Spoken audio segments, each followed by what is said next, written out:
This channel does not promote any violent, harmful, or illegal activities. All content provided by this channel is meant for an educational purpose only. MDH chana masala এখন ছোলা হোক বা বরবটি দানা, সাদা চানা হোক বা কালো, সব রান্নাই হবে অসাধারণ। MDH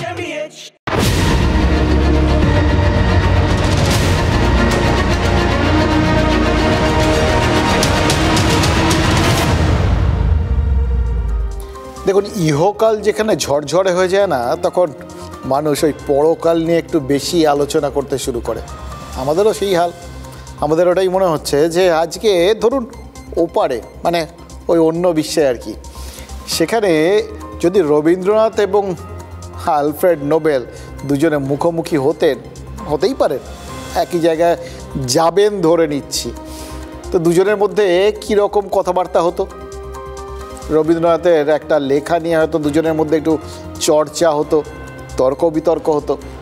ওই সভ্যতার সংকট প্রবন্ধে লিখেছিলেন না যে মানুষের ওপর বিশ্বাস হারানো পাপ, রবীন্দ্রনাথ লিখেছিলেন।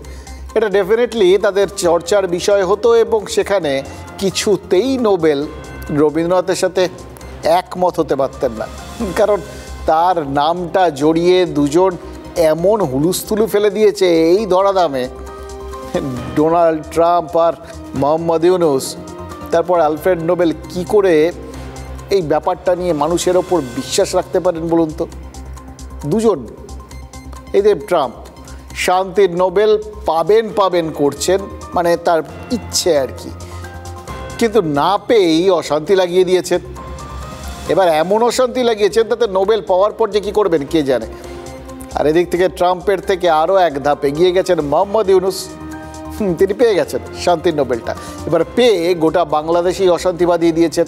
এবার ইউনুস বলতে পারেন যে তিনি তো একা নন, মায়ানমারের আং সান সু কির থেকে শুরু করে ইথিওপিয়ার আবিই আহমেদরাও তো রয়েছেন, সবাই শান্তিতে নোবেল পুরস্কার পেয়েছেন। আর তারপর নিজের দেশের মানুষের শান্তিটা জাস্ট কেড়ে নিয়েছেন। ওই ইথিওপিয়া বা মায়ানমারকে নিয়ে আপনার বা আমার মাথা ব্যথা যে খুব বেশি নেই সেটা আমি নিশ্চিত। এবার বলতে পারেন যে বাকিগুলোও তো অন্য দেশ, কিন্তু সেগুলো নিয়ে মাথা ব্যথা করতে হচ্ছে কারণ ওরা আমাদের মাথায় চেপে বসে রয়েছে। এই যে বাংলাদেশ, ঘরের পাশে দুষ্ট প্রতিবেশী থাকলে সতর্ক থাকাটা তো গৃহস্থের কর্তব্যের মধ্যে পড়ে। এই বাংলাদেশ এতদিন আমাদের বন্ধু রাষ্ট্র ছিল, আমরা নিশ্চিন্তে ছিলাম। যেই বাংলাদেশ দুষ্টু হলো, মানে যার আমলে দুষ্টু হলো সেই ইউনুস, তার সম্পর্কে তো আজকে দু চার কথা না বললেই নয়, কারণ তার জন্যই তো আমাদের মাথা ব্যথাটা ধরল। দেখুন, ইউনুস দায়িত্ব নেওয়ার পর বাংলাদেশে প্রথমে আওয়ামী লীগের কর্মীদের উপর অত্যাচার হয়েছে, তারপর সে দেশের সংখ্যালঘু হিন্দুদের উপর অত্যাচার হয়েছে, তারপর বাংলাদেশের মুক্তমনা আর যুক্তিবাদীদের মগজে কারফিউ জারি করা হয়ে গেছে।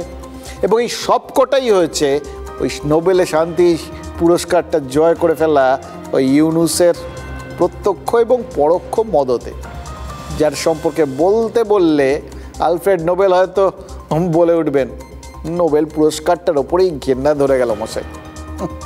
সে যাই হোক, গত বছর 5ই আগস্ট বাংলাদেশ ছাড়েন শেখ হাসিনা, আর 8ই আগস্ট বাংলাদেশের অন্তর্বর্তী সরকারের প্রধান হিসেবে শপথ নেন মোহাম্মদ ইউনুস। এবার ইউনুসের সেই তত্ত্বাবধায়ক সরকার শেখ হাসিনার নামে মানবতা বিরোধী মামলা দায়ের করেছে। বাংলাদেশের আদালতে নিয়মিত তার শুনানি চলছে এবং হাসিনার বিরুদ্ধে কী অভিযোগ? তার নির্দেশেই নাকি বাংলাদেশের এই কোটা বিরোধী আন্দোলনকারীদের ওপর পুলিশি অত্যাচার হয়েছে এবং এই অত্যাচারের যে যাবতীয় অভিযোগগুলো, তার ওপরেই নিয়মিত সাক্ষ্য গ্রহণ চলছে। সেই সাক্ষ্য দেওয়ার জন্যে গতকাল ঢাকায় বিশেষ আন্তর্জাতিক ট্রাইব্যুনালের সামনে হাজির হয়েছিলেন নাহিদ ইসলাম। এবার আপনারা ভাবছেন তো নাহিদ কে? নাহিদ হচ্ছে সেই জন যে কোটা বিরোধী আন্দোলনের জন্য সব থেকে বেশি বিখ্যাত হয়ে উঠেছে, মুখ হয়ে উঠেছিল একটা সময়। সেই কোটা বিরোধী আন্দোলন যার জন্য বাংলাদেশের সরকার বদলে গেছে, সেই আন্দোলনের অন্যতম নেতা, মানে ভবিষ্যতে বাংলাদেশের হর্তাকর্তা বিধাতা হতে চাওয়া ওই তরুণ প্রজন্মের একজন এবং মোহাম্মদ ইউনুসের অত্যন্ত ঘনিষ্ঠ। অনেকেই বলেন ইউনূস যাতে নির্বাচিত সরকারের হাতেও তামাক খেতে পারে সেই জন্যই নাকি বাংলাদেশের জাতীয় নাগরিক পার্টি তৈরি করেছেন এই নাহিদ ইসলামরা। মানে আগামী বছর যখনই বাংলাদেশে ভোট হোক তখন এই ভোটে যদি জাতীয় নাগরিক পার্টির ভাগ্যে শিকে ছেড়ে তাহলে সেই পার্টির কাঁধে ভর করে বাংলাদেশের রাষ্ট্রপতি হওয়ার দৌড়ে নাকি নাম লেখাতে চান ইউনূস। ক্ষমতা তো এমন একটা জিনিসটা, একবার যদি কেউ তার স্বাদ পেয়ে যায় সে স্বাদের আর কোনো ভাগ দিতে চায় না। তো সে যাই হোক, যদির কথা আপাতত নদীতে। আমরা ওই হাসিনার বিরুদ্ধে সাক্ষ্য দিতে গিয়ে নাহিদ ইসলাম কি বললেন সেই বিষয়, ওই ব্যাপারেই মাথা ঘামাচ্ছি আর কি। মাথাটা ঘামাচ্ছি কারণ মাথা ঘামানোটা খুব জরুরি। বাংলাদেশের একটা প্রথম সারির সংবাদপত্র এবং আরও অনেক পোর্টাল কি বলছে জানেন, নাহিদ ইসলাম নাকি ওখানে গিয়ে জানিয়ে এসেছেন হাসিনা বাংলাদেশ ছাড়ার আগেই তারা ঠিক করে ফেলেছিলেন মোহাম্মদ ইউনূসের হাতে দেশের দায়িত্ব তুলে দেবেন। মানে রাম কবে রাজা হবে, তারপর রামায়ণ লেখা হবে, এরকম একটা ব্যাপার। হাসিনা বাংলাদেশ ছাড়েন আগেই বলেছিলাম 5ই আগস্ট, আর নাহিদ জানিয়েছেন তার আগের দিন অর্থাৎ 2024 সালের 4 আগস্টেই নাকি তারা ইউনূসের কাছে প্রধান উপদেষ্টা হওয়ার জন্য পাকাপাকিভাবে প্রস্তাব পাঠিয়ে দিয়েছিলেন। ইউনূস নাকি সেই প্রস্তাবে সেই দিন রাজিও হয়ে গেছিলেন। এখানেই প্রথম প্রশ্নটা, ওই যেটার উল্লেখটা আমরা আগে করলাম, এই কবে তিনি আর কি এই ক্ষমতাটায় আসবেন, এই বিরোধীরা হাসিনাকে দেশ ছাড়া করবেন, এই এতগুলো বিষয় আগের থেকে কী করে ঠিক হয়ে গেল? কি করে আগের থেকেই জানতেন তারা যে শেখ হাসিনা অমুক তারিখেই দেশ ছেড়ে পালাবেন? নাহিদ কি হাসিনার বিরুদ্ধে সাক্ষ্য দিতে গিয়ে আসলে নিজেদের মুখোশটাই খুলে ফেললেন? নাহিদ ইসলামরাও কি হাসিনার বাসভবনে কোনো গুপ্তচর পাঠিয়েছিলেন, নাকি বাংলাদেশের তৎকালীন সরকারের ভেতরেই তাদের কোনো গুপ্তচর ছিল? না হলে কি করে নাহিদরা জানলেন যে অগাস্টের 5 তারিখ হাসিনা বাংলাদেশ ছাড়বেন? দুদিন অভিভাবকহীন থাকা দেশটায় দ্রুত অন্তর্বর্তী সরকার গঠনের দাবি উঠবে, আর তারা বাংলাদেশে খাল কেটে কুমির অর্থাৎ ইউনূসকে আনবেন। জবানবন্দিতে নাহিদ ইসলাম বলেছেন 2024 সালের 4 আগস্ট শাহবাগে অবস্থান ও বিক্ষোভ কর্মসূচি ছিল আন্দোলনকারীদের। সেদিনই ঠিক হয় 6 আগস্ট মার্চ টু ঢাকা কর্মসূচি হবে। হাসিনার সরকার কারফিউ ঘোষণা করে, বাংলাদেশ জুড়ে ধরপাকড় শুরু হয়। 6 আগস্ট হাসিনা যে মার্চ টু ঢাকা কর্মসূচি ব্যর্থ করতে চাইবেন সেটাও পরিষ্কার হয়ে যায়। এরপরে একে একে মোবাইল নেটওয়ার্ক, ইন্টারনেট বন্ধ করা হয়। হাসিনা সরকারের নির্দেশে পুলিশ আন্দোলনকারীদের গুম খুন করতে পারে এই আশঙ্কায় মার্চ টু ঢাকা 5ই আগস্ট করার সিদ্ধান্ত হয় এবং 4 আগস্টেই ইউনূসের সঙ্গে যোগাযোগ করে তাকে অন্তর্বর্তী সরকারের প্রধান হওয়ার প্রস্তাব দেওয়া হয়। নাহিদের এই জবানবন্দি ঘিরে প্রশ্ন উঠছে। হাসিনা সরকার দমন পীড়ন চালাবে এই আশঙ্কা সত্ত্বেও নাহিদরা কি করে নিশ্চিত হলেন সরকার পড়ে যাবে? তাহলে কি হাসিনা বাংলাদেশ না ছাড়লে মার্চ টু ঢাকার নাম করে হাসিনাকে খুনের চক্রান্ত ছিল? যেন তেন প্রকারেণও বাংলাদেশে সরকার ফেলার বিষয়টা কি ছকা হয়ে গিয়েছিল? হাসিনা বাংলাদেশ ছাড়ার পরেই তার বাসভবন সহ একাধিক গুরুত্বপূর্ণ ভবনে হামলা হয়, লুটতরাজ চলে, নষ্ট করা হয় মুজিবের স্মৃতি। এই অচলাবস্থা তৈরি করে ইউনূসের অন্তর্বর্তী সরকারের প্রধান হওয়ার রাস্তাটাই কি তৈরি করেছিলেন আন্দোলনকারীরা? এই সবকটা প্রশ্নের উত্তর যদি হ্যাঁ হয় তাহলে রাম রাজা হওয়ার আগেই সীতার বনে যাওয়ার বিষয়টা নিশ্চিত করে ফেলেছিলেন নাহিদ ইসলামরা। আন্দোলনের শুরু থেকেই তারা ছকে ফেলেছিলেন কিভাবে ইউনূসের পুতুল সরকারকে দায়িত্ব দেওয়া হবে। তাহলে নাহিদরা কি সেই পুতুল নাচের কারিগর, নাকি নাহিদরাও পুতুল? তাদের সুতো কি অন্য কোথাও বাঁধা? দেখুন, শেখ হাসিনার সরকার যে ধোয়া তুলসী পাতা ছিল না সেটা আমরা জানি এবং মানি, এবং এটা কেউই অস্বীকার করতে পারবেন না। যে জন্য দীর্ঘদিন ক্ষমতায় থাকলে যা হয় সেটা হয়েছিল। আওয়ামী লীগ বাংলাদেশের এক স্বৈরচারী একটা সরকারে পরিণত করেছিল তাদের সরকারটাকে। বিএনপি সহ বিরোধী দলগুলো বারবার অভিযোগ করেছে এটা হাসিনা একদলীয় শাসন কায়েম করেছে, এবং সেই সব অভিযোগের পুরোটা না হলেও অনেকটাই যে সত্যি সেটাও তো আমরা জানি। কিন্তু হাসিনার বদলে নাহিদরা কাকে এনে বসালেন বাংলাদেশে? হাসিনার সরকার পতনের 1.5 বছরের মাথায় এটা সবাই জানেন যে বাংলাদেশে যে কোটা বিরোধী আন্দোলন হয়েছিল, যে আন্দোলনকে গণ অভ্যুত্থান বা ছাত্রদের আন্দোলন বলে এপার বাংলার অনেকে মনে করেছিলেন, সেই আন্দোলনটা ছিল ওই মৌলবাদী জামাতের চক্রান্ত। ছাত্রদের সামনে রেখে জামাতের নেতারাই আসলে বাংলাদেশে প্রবল অস্থিরতা তৈরি করতে চেয়েছিলেন। কিন্তু জামাতিরাই কি একমাত্র চক্রান্তকারী? যদি বলি বাংলাদেশের সরকার বদলানোর পরিকল্পনা আসলে ভারতের বিরুদ্ধে চক্রান্ত, আরও বড় একটা গেম প্ল্যানের একটা অংশ, বাংলাদেশকে ব্যবহার করে আমাদের ঘাড়ের কাছে সামরিক পরিকাঠামো তৈরি করতে চাইছে আমেরিকা, তাহলে কি ভুল হবে?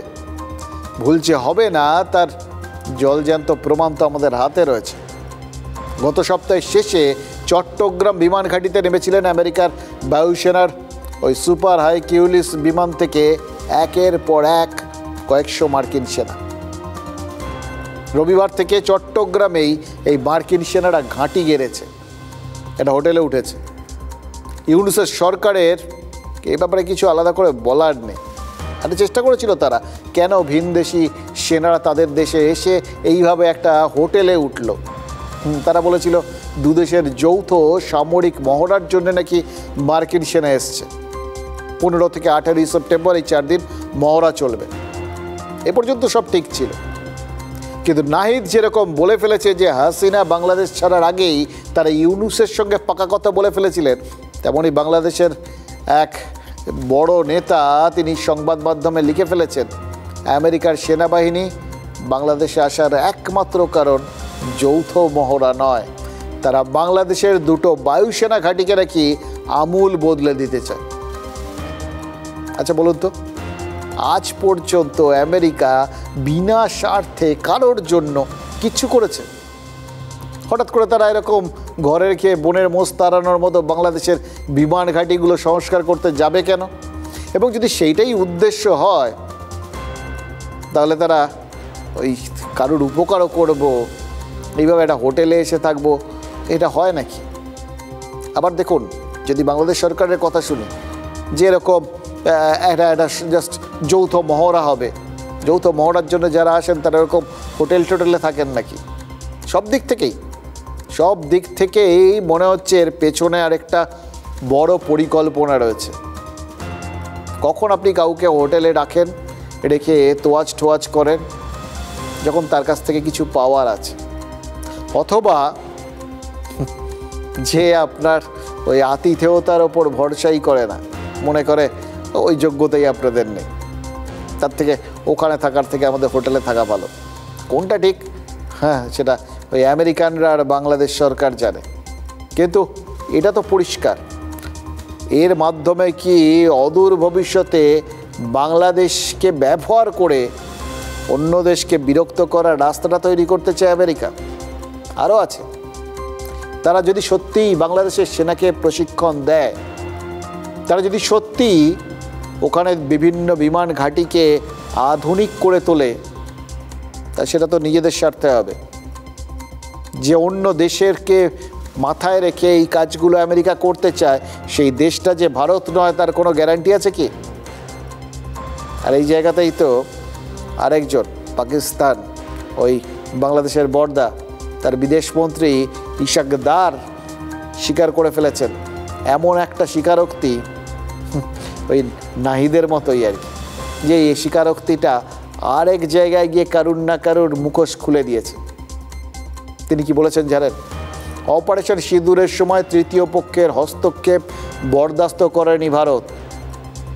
এই অবধি শুনে আপনাদের মনে হবে, আরে এই ইশাকদার কি ভারতের প্রধানমন্ত্রী নরেন্দ্র মোদীর ভাষাতেই কথা বলতে শুরু করলেন নাকি? তাই তো, শুধু তিনি হচ্ছেন সেই পক্ষের লোক যারা ট্রাম্পকে হুজুর মা বাপ বলে মনে করে। এবার তিনি যখন এটা বলে বসেন, তখন তার মানে মানতে হবে যে ট্রাম্প যতই দাবি করুন তিনি বলেছেন বলেই ভারত পাক সংঘর্ষ থেমেছিল সেই সময়, আসলে সেটা মিথ্যে। পাকিস্তান স্বীকার করে ফেলেছে। এবার পাকিস্তান যেটা বলছে না সেটাও কি আমেরিকা বুঝছে না? ভারত পাকিস্তান নয়, ভারত কারুর হাতের পুতুল নয়। সেই জন্যই কি ট্রাম্প আমাদের ওপর শুল্কের চাপ দিলেও আমরা রাশিয়ার থেকে তেল কেনা বন্ধ করিনি। উল্টে ট্রাম্পকেই মনে হয়েছে যে বাড়াবাড়ি করতে গিয়ে এমন একটা জায়গায় পৌঁছে গেছি যেখান থেকে ওই পয়েন্ট অফ নো রিটার্ন হয়ে গেছে। এবার তো ব্যাপারটা আমাকে বিঁধছে, কারণ ইতিমধ্যেই আমেরিকার অর্থনৈতিক বিশেষজ্ঞরা বলছেন এই যা তিনি বাণিজ্যিক চুক্তি বা বিভিন্ন ধরনের এই শুল্ক জারি করেছেন, এগুলো সব চাপানোর ফলে ওই আমেরিকার মানুষজনেরই খরচ বেড়ে গেছে। এটা যত হবে তত ওখানে নিজের দেশে তিনি একঘরে হবেন, চাপ বাড়বে। ফলে এরকম ক্ষেত্রগুলোতে রাজনৈতিক নেতারা, মানে ট্রাম্পও তো এক ধরনের রাজনৈতিক নেতা এখন, যদি ব্যবসায়ী হোক, তারা সবাই কিন্তু একটা পোর্শন পর্যন্ত চাপ দেন, তারপর যখন দেখেন চাপে কাজ হয়ে গেল খুব ভালো কথা, যদি দেখেন হলো না তাহলে একটা সম্মানজনকভাবে পশ্চাৎ অপসরণের রাস্তা খোঁজেন, মানে পিছিয়ে আসা আর কি। কিন্তু সেটা সম্মানজনক, একটা লোক দেখানো জায়গা তো থাকতে হবে, ওই গ্লোরিয়াস রিট্রিট যাকে বলে আর কি, সেরকম। তো সেইটার জন্যই তিনি এখন সুর নরম করে বিভিন্ন রকম বক্তব্য রাখতে শুরু করেছেন। নরেন্দ্র মোদীকে জন্মদিনের শুভেচ্ছা জানিয়েছেন গতকাল, বুঝিয়ে দিয়েছেন নরেন্দ্র মোদীর সঙ্গে তার বন্ধুত্ব নষ্ট হয়নি। এবং এর সঙ্গে সঙ্গে আরেকটা জিনিস বলে বসে আছেন, নরেন্দ্র মোদী নাকি ওই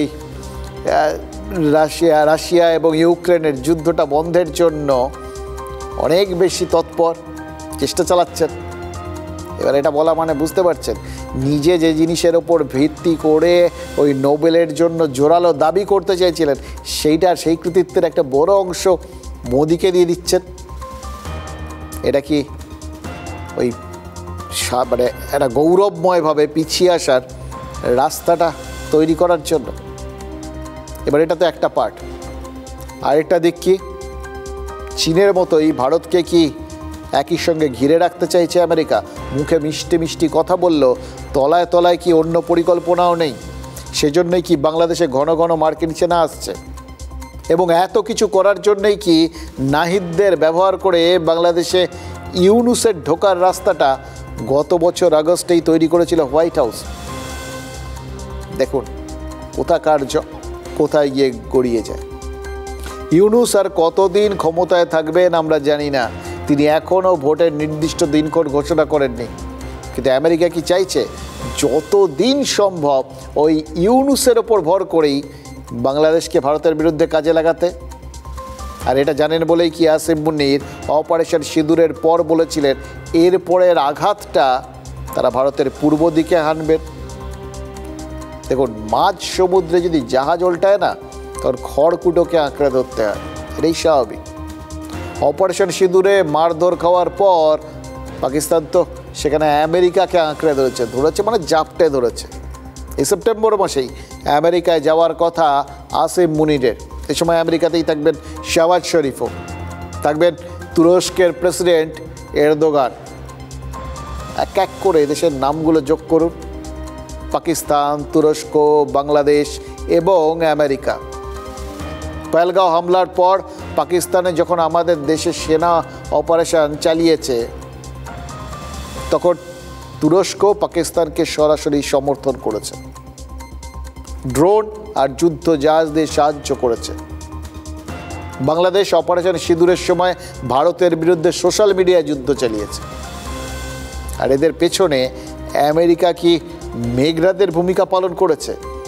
মানে আজকে এই যখন আমরা আস্তে আস্তে পিতৃপক্ষ শেষ করে মাতৃপক্ষের দিকে এগিয়ে চলেছি, যখন নির্মলা সীতারামন আমাদের অর্থমন্ত্রী তিনি বলছেন যে বাংলার কথা মাথায় রেখেই, ওই পুণ্য লগ্নের কথা মাথায় রেখেই তারা ওই নয়া জিএসটি নীতি কার্যকর করার দিনক্ষণ স্থির করেছেন,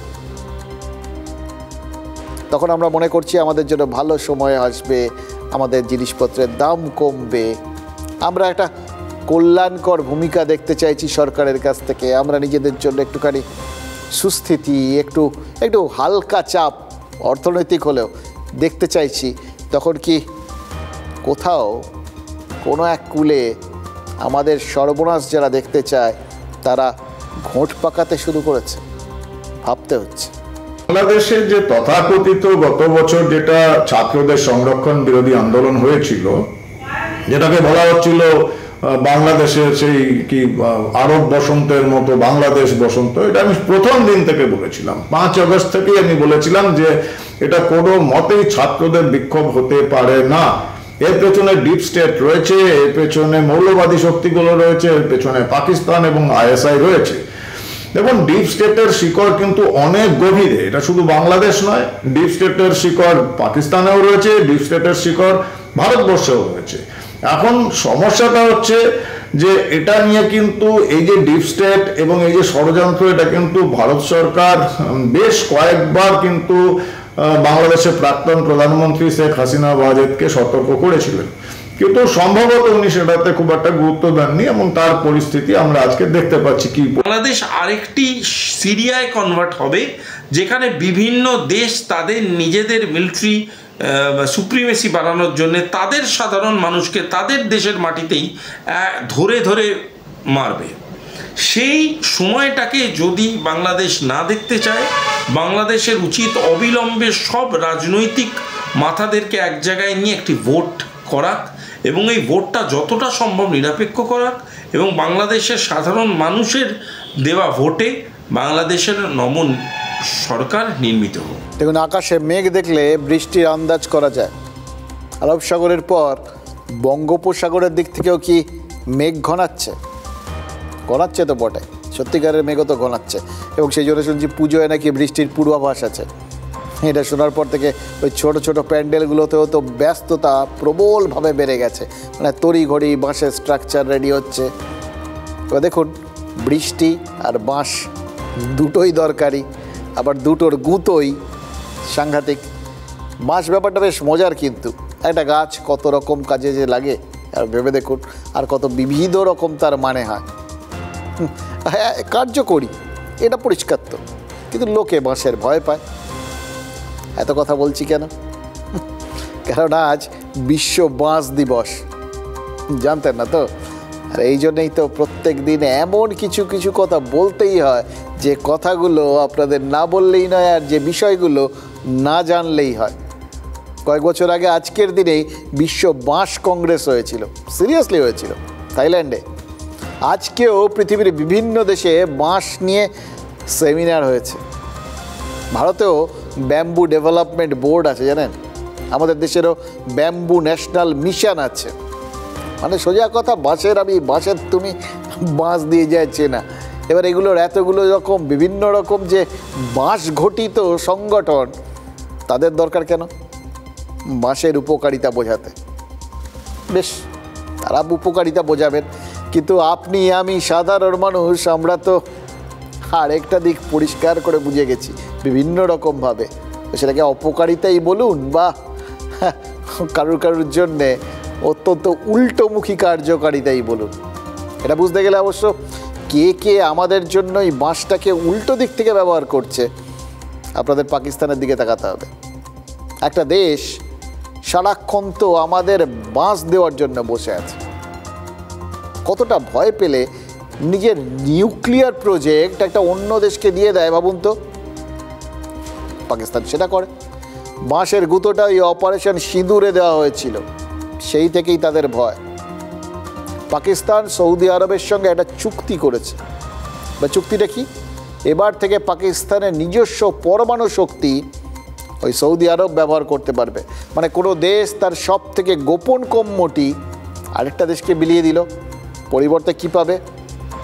চুক্তিতে বলা হচ্ছে বাইরের কোনো শক্তি পাকিস্তানকে আক্রমণ করলে সৌদি বাঁচাবে। ভাবুন একবার, ওই শক্তি ফক্তি কিচ্ছু না। ভারত যদি তড়িঘড়ি কোনো সময় ওই জঙ্গি ঘাঁটিতে আক্রমণ করে, মানে বাঘ যদি ঘাড়ে এসে পড়ে থাকা এরকম একটা পরিস্থিতি তৈরি করে দেয়, তাহলে নিজেদের যাওয়ার একটা জায়গা রাখতে হবে। তো সেই ব্যবস্থাই করছে পাকিস্তান। তাই জন্যই তার নিজেদের যা আছে অন্যকে বেচে দাও, আমাকে বাঁচাবে কথা দাও। কথা দিয়েছে সৌদি, কিন্তু কোনটা কথার কথা আর কোনটা আসল কথা সেটাও তো ভাবতে হবে। এটা তো বুঝতে হবে, কেউ কথা দিচ্ছে মানেই সেই কথা কার্যকরী করার ক্ষমতা তার আছে কি না, বুঝিয়ে বলি। দেখুন, আজ বলে নয়, বহুদিন থেকেই পাকিস্তানের মিত্র কারা? সবার আগে সৌদি আরব। দেশ স্বাধীন হওয়ার পর থেকেই ওরা তাদের বন্ধু। তারপর চীন, এছাড়া সংযুক্ত আরব, আমির শাহী আর ইরান। মাঝে তুরস্ক এসেছিল বন্ধুত্ব বাড়াতে। এবার তুরস্কের পাশে দাঁড়ানোটা বুঝলেই ওই সৌদির চুক্তিটা অর্ধেক বুঝে যাবে। অপারেশন সিঁদুরের পর তুরস্ক পাকিস্তানের পাশে দাঁড়িয়েছিল, ভূমিকম্পে সাহায্য করা ভারতকে জাস্ট ভুলে গেছিল, সেটা কথায় বেইমানি করেছিল। কেন? কারণ তুরস্ক ন্যাটোর সদস্য, ন্যাটো সদস্যের নিজস্ব কোনো গোপন পরমাণু শক্তি নেই, সবার টিকি আমেরিকার কাছে বাধা। তাই তুরস্ক পাকিস্তানের থেকে ওই নিউক্লিয়ার শক্তি মানে পারমাণবিক শক্তি পাওয়ার আশাতেই এগিয়েছিল। সৌদি আরব তেল বা টাকা পয়সায় প্রবল ধনী, কিন্তু তাদেরও কোনো পারমাণবিক প্রজেক্ট নেই। ওরা কিং আবদাল্লাহ নামে একটা চুল্লি বানানোর পরিকল্পনা করেছে, যেটা হয়তো ওই 2030 সাল ঠাল নাগাদ ওটা কার্যকরী হবে বলে মনে করা হচ্ছে। ওদিকে পাকিস্তানের যে পরমাণু চুল্লিগুলো রয়েছে সেগুলো বেশিরভাগই আর চলছে না। এটা তার মুদি দোকান চালানোর মতো ব্যাপার না, হাতি পোষার মতো ব্যাপার। এদের এমনিতেই এখন নুন আনতে পান্তা ফেরায় অবস্থা, তারপর জঙ্গিদের টাকা পয়সা দিতে হচ্ছে নিয়মিত, তারা এইগুলো চালাবে কোত্থেকে? পাকিস্তানের প্রথম পরমাণু কেন্দ্র কানুপ 1 এর মধ্যে বন্ধ হয়ে গেছে, কারোর টাকা নেই। কানুপ 2 কেন্দ্রটা ওরা চীনকে দিয়ে দিয়েছে, মানে চলছে কিন্তু অন্য দেশের তত্ত্বাবধানে। আর চাশমা নিউক্লিয়ার পাওয়ার প্রজেক্টটা চীনের সঙ্গে যৌথ চুক্তিতেই হয়েছে।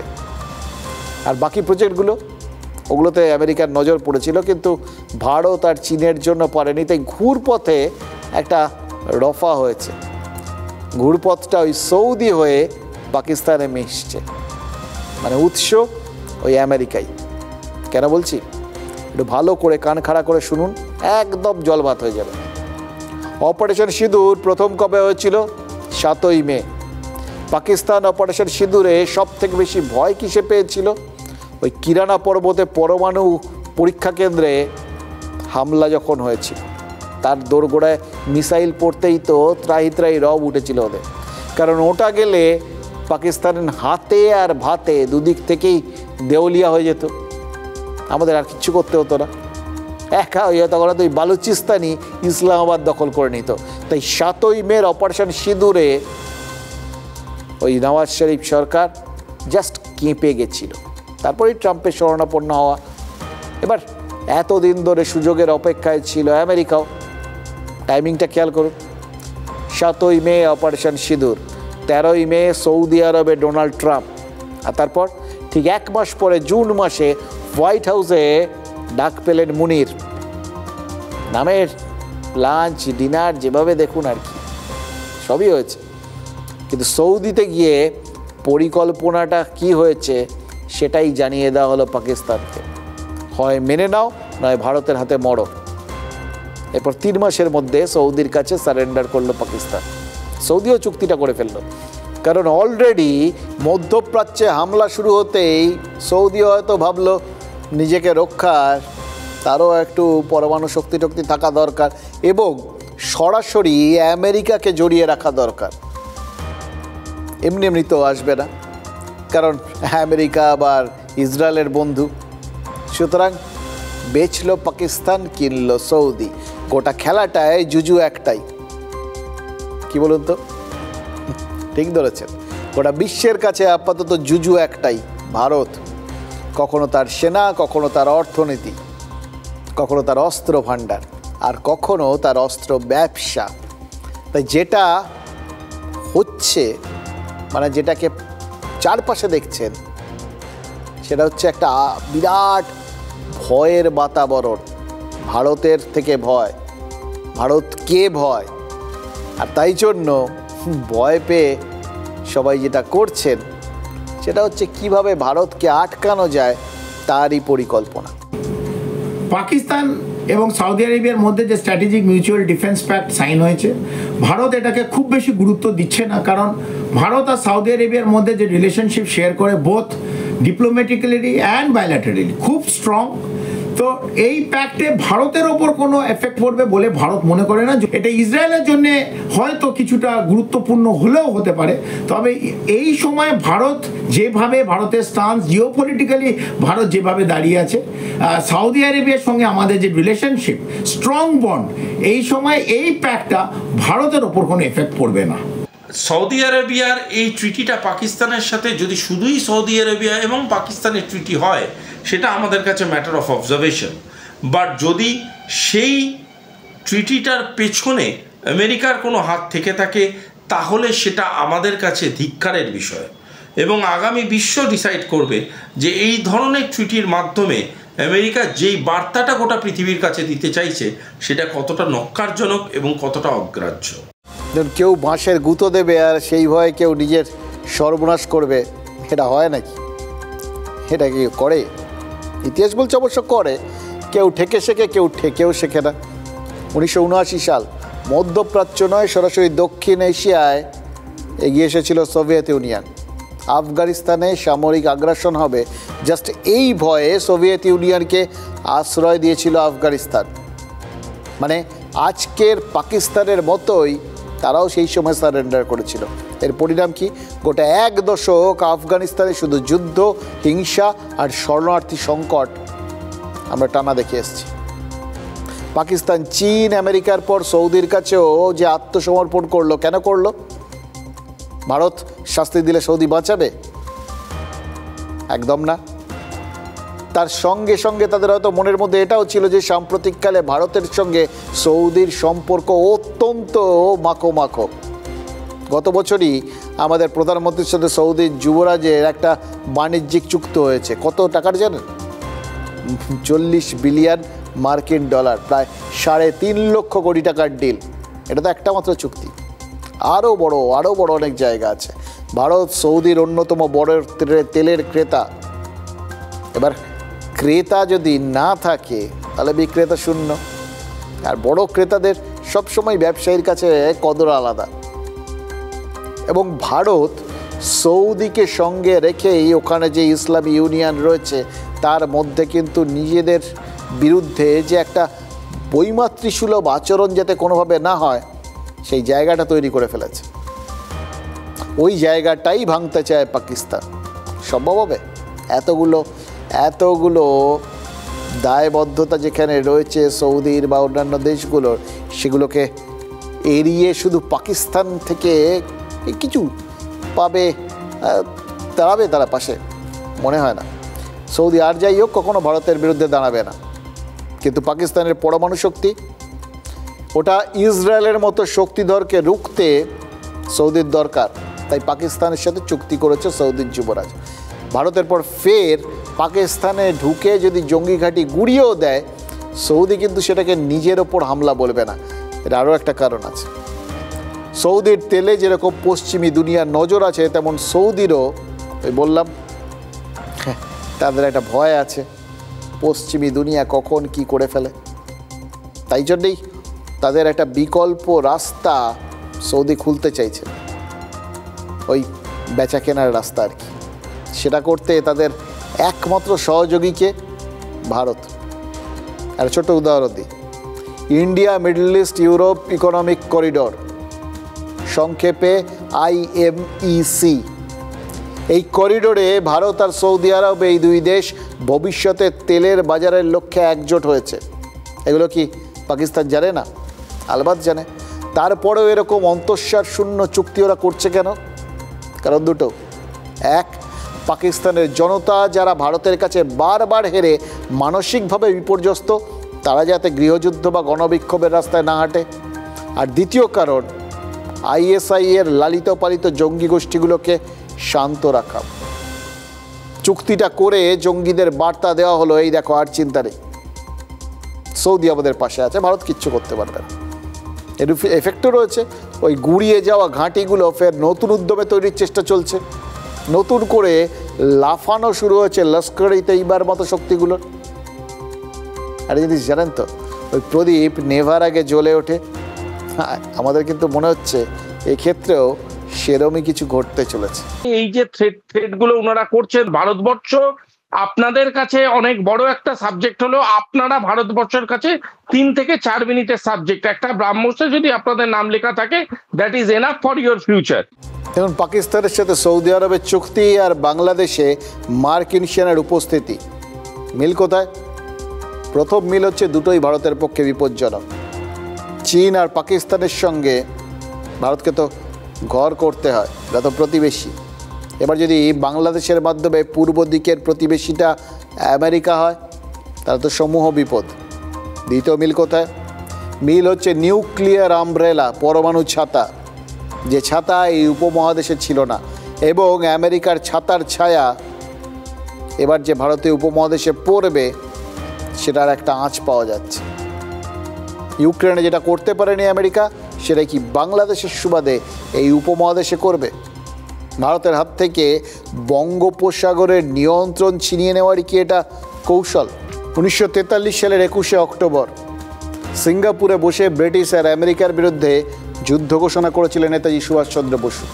অনেকেই প্রশ্ন ছিল যে ভারতকে তো পরাধীন করে রেখেছে ব্রিটেন, আমেরিকার সঙ্গে যুদ্ধ ঘোষণা কেন? নেতাজির জবাব ছিল, বঙ্গোপসাগরে আমেরিকা ঢুকে বসে রয়েছে, ব্রিটিশকে হটাতে গেলে আমেরিকার সঙ্গে যুদ্ধে নামতেই হবে। আজাদ হিন্দ বাহিনীর সঙ্গে সরাসরি আমেরিকার যুদ্ধ হয়নি, কিন্তু যুদ্ধ ঘোষণার জন্য নেতাজি এখনও কিন্তু ওই আমেরিকা যুদ্ধ অপরাধী। আর আমেরিকা দ্বিতীয় বিশ্বযুদ্ধের পর এই বঙ্গোপসাগরে আর ঢুকতে পারেনি। 1971 একটা চেষ্টা হয়েছিল, কিন্তু আমেরিকার সপ্তম নৌবহরকে বঙ্গোপসাগরে ঘেঁচতে দেয়নি রাশিয়া। এবার বঙ্গোপসাগরে ঢুকতে মরিয়া হয়ে উঠেছে আমেরিকা। ঠেকাবে কে? ঠেকা যার তাকেই ঠেকাতে হবে। এবার ঠেকা কার? শুধু কি ভারতের? ভারত কি ঠেকা নিয়ে বসে আছে নাকি? চীনের ঠেকা নেই?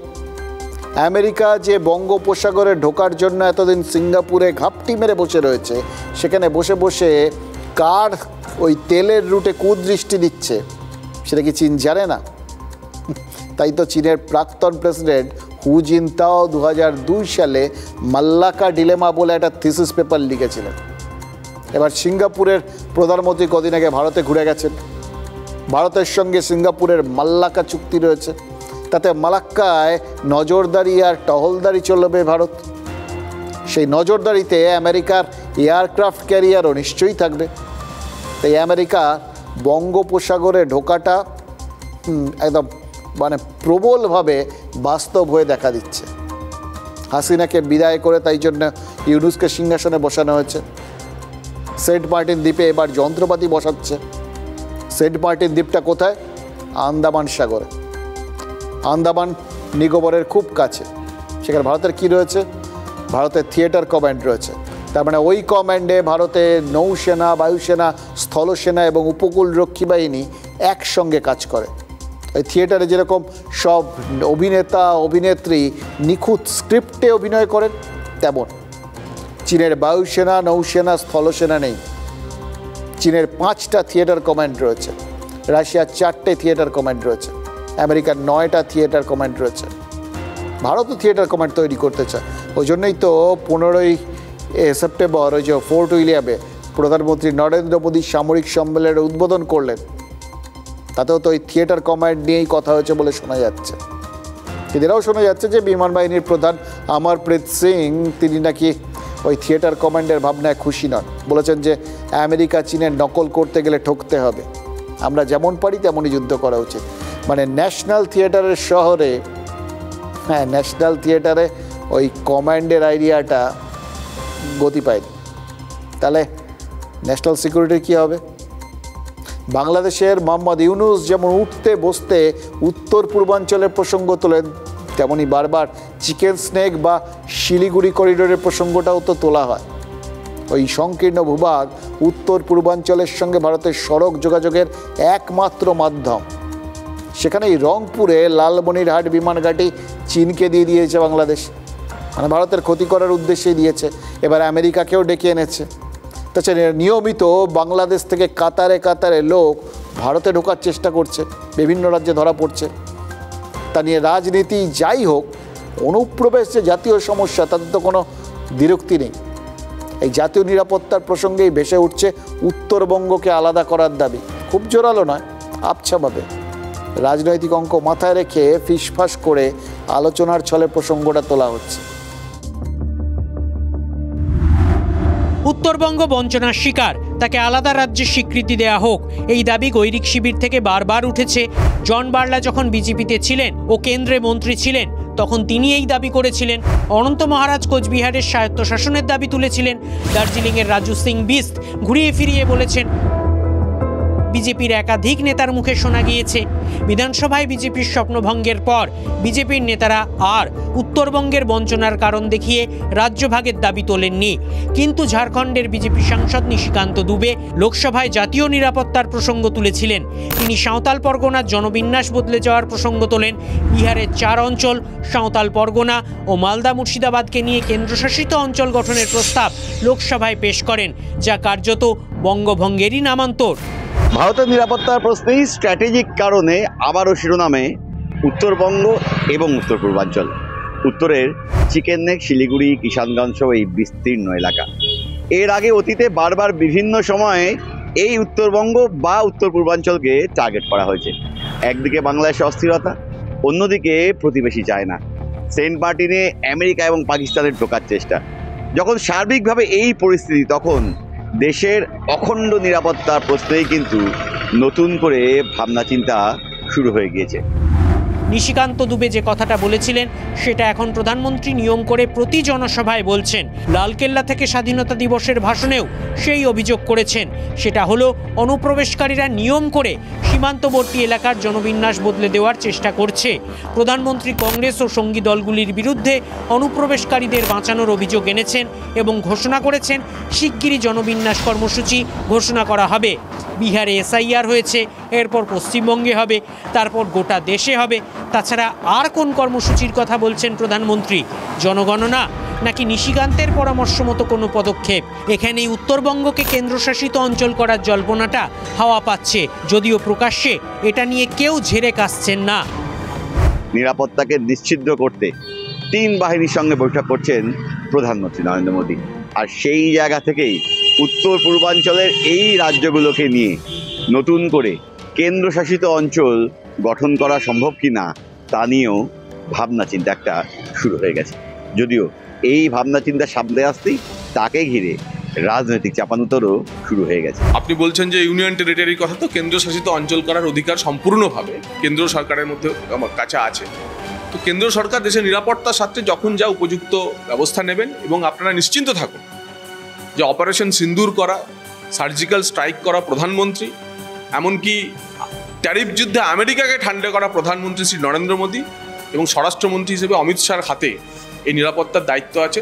তারা যা উচিত মনে করবে তাই সিদ্ধান্ত নিয়ে তার প্রয়োগ করবে। এবং আমি আশা রাখি যদি কোনো পলিসি ডিসিশন হয় সেটা স্বাভাবিকভাবেই কেন্দ্রের সরকারের পক্ষ থেকেই বলা হবে। এটুকু বলতে পারি, ভারতবর্ষের প্রধানমন্ত্রী নরেন্দ্র মোদী আছেন, ভারতবর্ষের গণতন্ত্র অনেক অনেক অনেক বেশি সুদৃঢ়। বিজেপি অবশ্য বলছে এটা নীতিগত প্রশ্ন। দেশের নিরাপত্তার প্রশ্নে এই ধরনের নীতি কেন্দ্রের সরকার গ্রহণ করবে কিনা তা সময় বলবে। কিন্তু দুয়ারে যেহেতু নির্বাচন, তাই নির্বাচনের আগে কলকাতায় এসে ফোর্ট উইলিয়ামে মোদী যখন বৈঠক করছেন 3 বাহিনীর সঙ্গে, তাকে ঘিরেই রাজনৈতিক চর্চা চরমে। ডিভাইড অ্যান্ড রুল ব্রিটিশের অস্ত্র। এবার ব্রিটিশ সেটা কতবার সফলভাবে এবং কতভাবে প্রয়োগ করেছে। দেখুন, নেতাজি সুভাষচন্দ্র বসু তার আত্মজীবনের 2য় খণ্ডে লিখেছেন, সিপাহী বিদ্রোহের আগে ব্রিটিশ ছলছুতোয় দেশীয় রাজ্যগুলো দখল করত। সিপাহী বিদ্রোহের পর জনতার নিরস্ত্রীকরণ হলো আর রাজ্যগুলোতে করদ রাজ্য করে রাখা হলো। অধীনতামূলক মিত্রতা, যারা সামরিক নিরাপত্তার জন্য ব্রিটিশের ওপর নির্ভরশীল ছিল। তার মানে আজ আমেরিকার যে নিউক্লিয়ার আমব্রেলা, সেটা অনেকটা সে যুগের ব্যবস্থার মতো। পুরো ভারত দখল করলে পুরো ভারতের প্রতিষ্ঠান বিরোধিতার মুখোমুখি হতে হতো। ব্রিটিশ তার বদলে 11টা প্রদেশ নিজেদের দখলে রাখলো, আর কাশ্মীর, হায়দ্রাবাদ সহ হিন্দু মুসলিম শাসক মিলিয়ে 623টা দেশীয় রাজ্যকে রেখে দিল। তার মানে ভারতের কত ভাগ হয়ে গেল? 634টা। এরপর 1905 সালে বঙ্গভঙ্গ হলো। সেটার উদ্দেশ্য ছিল হিন্দু মুসলিম বিভাজন। ব্রিটিশ তাতে সফল। কারণ আমাদের ইতিহাসে যাই দেখানো হোক, বাংলাদেশের বুদ্ধিজীবীরা এখনও বঙ্গভঙ্গকে সমর্থন করেন। প্রথমত ওই প্রথম বিশ্বযুদ্ধের পর যে খিলাফত আন্দোলনটা শুরু হয়, সেই আন্দোলনটা তো অর্থহীন হয়ে গেছিল তুরস্কে খিলাফত শেষ হয়ে যাওয়ার কারণে। কিন্তু তারপরেও ভারতের সাম্প্রদায়িক শক্তিকে তোল্লাই দিয়ে ব্রিটিশ একটা হিংস্র একটা জিনিস তৈরি করে ফেললো। জিন্না অত বড় নেতা নয়, ব্রিটিশ যত বড় তাকে বানিয়েছে। 1930-এ গোলটেবিল বৈঠকগুলোতে আবার কংগ্রেসকে খাটো করতে শুধু মুসলিম লীগ নয়, উস্কানি দেওয়া হলো জাতিভিত্তিক আন্দোলনকারীদেরও। যেমন B.R. আম্বেদকরকে টানা উস্কে গিয়েছে ওই ব্রিটিশরা। তবে মহাত্মা গান্ধীর হরিজন আন্দোলন ব্রিটিশের জাতের উস্কানিটা অনেকটাই ফিকে করে দেয়। B.R. আম্বেদকরও দেশের অখণ্ডতা রক্ষায় বিরাট ভূমিকা পালন করে। তারপর ভারতকে 627 ভাগ করে স্বাধীন করেছিল ব্রিটিশ। পূর্ব আর পশ্চিম পাকিস্তান, কাশ্মীর, ভারত এবং 623টা দেশীয় রাজ্য। এবার সেগুলোকে সব এক করেছেন সর্দার বল্লভভাই প্যাটেল। ব্রিটিশ ভারতের ইতিহাসে বিভাজনের উদ্দেশ্য ছিল ভারতকে দুর্বল করা, আর এবার বাংলাকে ভাগ করার যে আলোচনা হচ্ছে তার উদ্দেশ্য দুর্বল করা নয়, দুর্বলতা কাটানো, চিকেন স্নেকের দুর্বলতা কাটানো। চিকেন স্নেকের নিজস্ব যে সেন্টিমেন্টটা আছে সেটা বরাবরই প্রো সেন্ট্রাল গভর্নমেন্ট। সুতরাং ভারতবর্ষের জাতীয় সুরক্ষা, ভারতবর্ষের আন্তর্জাতিক অবস্থান এবং ভারতবর্ষের মানবিক চেতনার দিক থেকে দেখতে গেলে চিকেন স্নেকের যদি সিকিউরিটি এবং চিকেন স্নেকের যদি স্টেবিলাইজেশনকে আজকে সবথেকে বেশি গুরুত্ব দিতে হয় আগামী ভারতবর্ষকে স্টেবিলাইজ করার জন্যে, তাহলে আমার ব্যক্তিগত ধারণা ইউনিয়ন টেরিটরি এবং ইউনিয়ন অ্যাডমিনিস্ট্রেশনের সাথে চিকেন স্নেককে অ্যালাইন করার সময় এসে গিয়েছে। মানে দেশের নিরাপত্তায় ফের বঙ্গভঙ্গের সম্ভাবনা। সামরিক বিশেষজ্ঞরা যখন ভারতের এই অংশ নিয়ে চুলচেরা বিশ্লেষণ করছেন তখন ভোটের মুখে দাঁড়িয়ে এই রাজ্য। সামনেই 26-এর মহরণ, আর তার আগে সব দলই নিজেদের একটু গুছিয়ে নিতে চাইছে। বঙ্গযুদ্ধের আগে সব শিবিরই রণসজ্জায় ব্যস্ত, সবাই নিজের নিজের অস্ত্রে শান দিচ্ছে, নতুন নতুন হাতিয়ারের ঝলক দেখা দিচ্ছে। তবে এটা তো বলতেই হবে, নতুন অস্ত্রের প্রতিযোগিতায় রাজ্যের শাসক দল কিছুটা হলেও এগিয়ে। এই যে বাঙালি অস্মিতা, পরিযায়ী শ্রমিকের মতো ইস্যু, এগুলো নিয়ে তো ময়দানে আগেই নেমে পড়েছে তৃণমূল। তবে তাদের অস্ত্রাগারের আরেকটা মোক্ষম অস্ত্রও তো ঝিলিক দিচ্ছে। মনে রাখবেন, তৃণমূল কিন্তু নতুন অস্ত্র নিয়ে বাজিমাত করার খেলায় ওস্তাদ। 2021 ভাবুন একবার, বাংলা নিজের মেয়েকেই চায়, আর সঙ্গে লক্ষ্মীর ভাণ্ডার, নতুন অস্ত্র, আর তার আঘাতে ঘায়েল হয়ে যায় বিরোধীরা। এবার ওরকমই একটা গেম চেঞ্জার ও হাতিয়ারে হয়তো শান দিচ্ছে বাংলার শাসক দল, যার নাম বাংলার বাড়ি। বাংলার আবাস যোজনার টাকা কেন্দ্র আটকে রেখেছে, একথা বলেই লোকসভা ভোটের আগে বাংলার বাড়ি প্রকল্পের ঘোষণাটা করেছিলেন মমতা বন্দ্যোপাধ্যায়। এবছর জুনের মধ্যেই 12 লক্ষ বাংলার বাড়ির টাকাও পৌঁছে গেছে।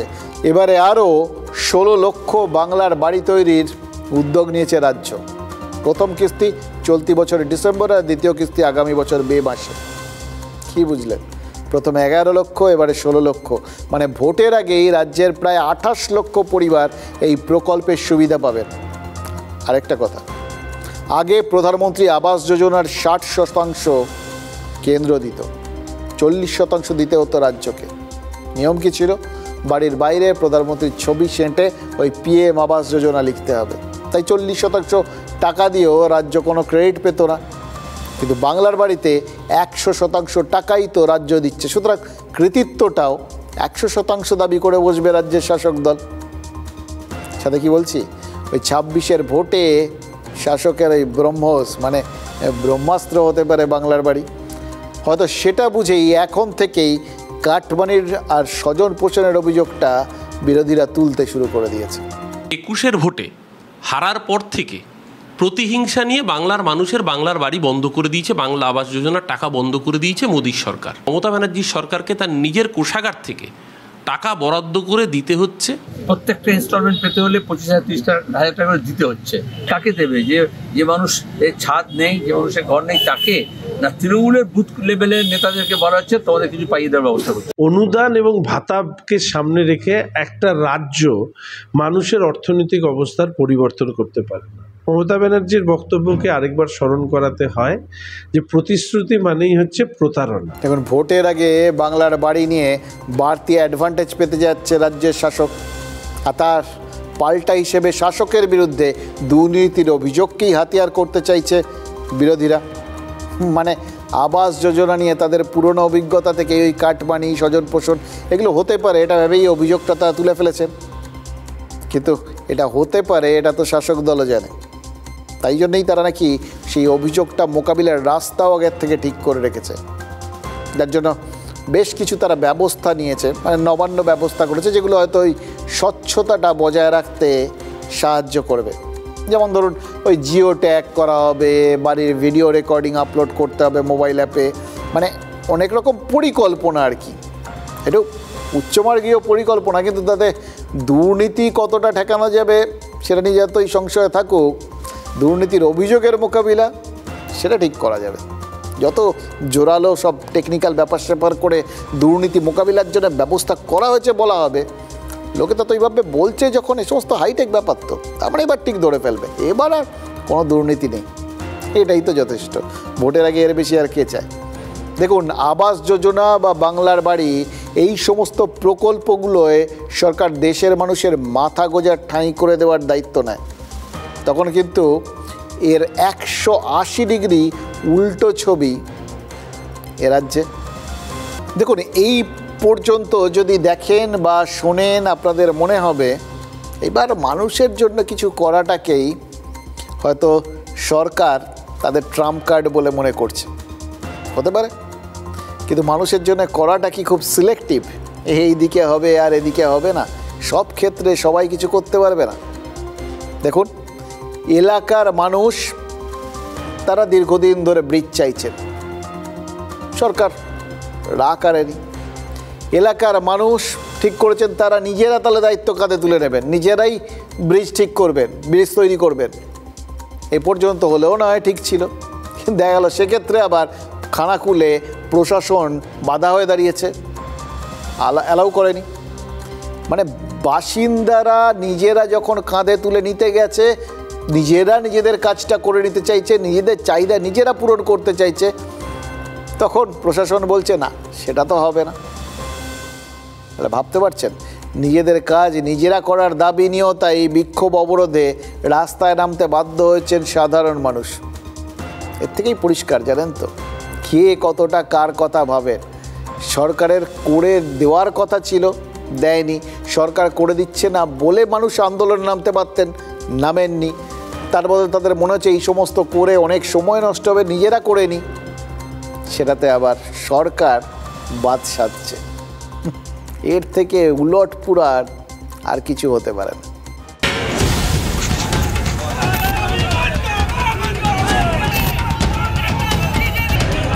রাস্তায় আগুন জ্বালিয়ে অবরোধ, বিডিওর গাড়ি ঘিরে বিক্ষোভ। না, এই বিক্ষোভকারীরা সরকার বা প্রশাসনের কাছে কোনো কিছু চাইছেন না, এখানে ঘটনা উল্টো। নিজেদের দাবি এরা নিজেরাই পূরণ করতে চান, কিন্তু তাতেও নাকি বাধা দিচ্ছে প্রশাসন। তারই প্রতিবাদে বিক্ষোভ। আমাদের নিজেদের টাকায় করবো সেটা করতে দিচ্ছে না প্রশাসন, অতএব আমাদের বাধা দেওয়া হচ্ছে। সমস্ত কিছু বীজের মাল মশলা সব করে গেছে, তার জন্য বীজ করতে দেওয়া হচ্ছে না। খানাকুলের বালিপুর এলাকায় দীর্ঘদিন ধরেই একটি পাকা ব্রিজের দাবি করছেন বাসিন্দারা। বহু আবেদন নিবেদনেও সেই ব্রিজ হয়নি। এরপর গ্রামবাসীরা নিজেরাই চাঁদা তুলে ব্রিজ তৈরির উদ্যোগ নেয়। তাদের দাবি, খানাকুল 1 নম্বর ব্লকের বিডিও ব্রিজ তৈরির অনুমতিও দেন, কিন্তু ব্রিজ তৈরির সরঞ্জাম কিনে ফেলার পরেই খানাকুল ব্লক প্রশাসন কাজ করতে বাধা দিচ্ছে বলে অভিযোগ। কেন? উনি তো বললেন ব্রিজ তোমরা করে নাও, আমরা লিখিত অভিযোগ দিয়েছিলাম স্যারকে। তারপরে উনি বলছেন যে আমরা জানি ওইসব মানবো না, আমরা কাজ চাইবো এবং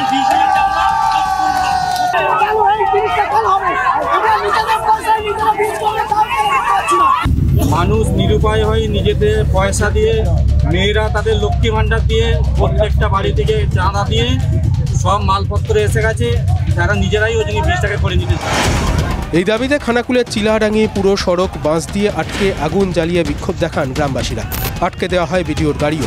শেষ পর্যন্ত পুলিশে ঘেরাটোপে এলাকা থেকে বার করা হয় বিডিওকে। স্যার, গ্রামের মানুষ ব্রিজ করবে বলছে, প্রশাসন কি ব্যর্থ? স্যার, গ্রামের মানুষরা কারো আস্তে আস্তে হলো না স্যার, ব্রিজ শেষ পর্যন্ত তাহলে কারো গ্রামের মানুষই করবে? প্রশাসন কি স্যার ব্যর্থ? প্রশাসন কি তাহলে ব্যর্থ?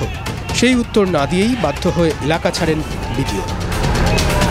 সত্যি তো, গণতান্ত্রিক দেশ, সাধারণ মানুষের জন্য এই ন্যূনতম পরিকাঠামো উন্নয়নের কাজটা সরকার হয়তো করার কথা, কিন্তু সরকার মানে তো আমাদের, মানে সাধারণ মানুষের। এটা তো শুনতে আপনারা শুনে অনেকেই আবার হাসতে ফাসতে শুরু করেন, কিন্তু এটাই তো সত্যি। অথচ দেখুন, বাসিন্দারা যখন নিজেদের কাজ নিজেরাই করে নিতে চাইছেন, তখন কাজ বন্ধ করতে সশরীরে হাজির হয়ে যাচ্ছে প্রশাসন।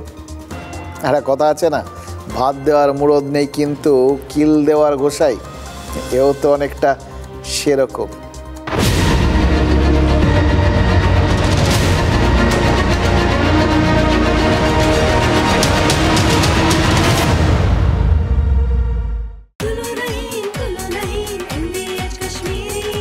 আরে কম দে কিন্তু খাঁটি দে। MDH কাশ্মীরি লাল লঙ্কার গুঁড়ো।